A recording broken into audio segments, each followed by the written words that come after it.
So what's up mga kagrit, so yung restock na naman po tayo ng mga supplies natin dito sa ating backyard farm.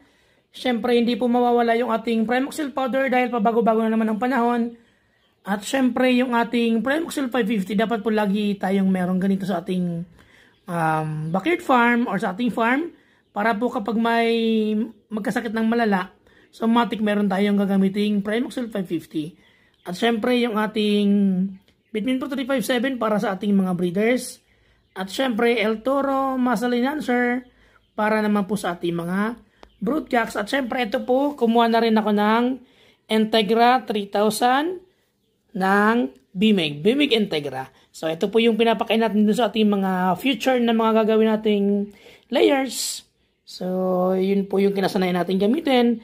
Ang Bimig Integra ay mayroong immunoboosters, probiotics, at organic selenium. Then, ito rin po yung panghalo natin. Naghahalo ako ng crack corn. At ngayon po, ay nagpapakain na rin tayo ng mga dahon-dahon, ng lubi-lubi, malunggay, madre de agua, at syempre, darak po naghahalo tayo.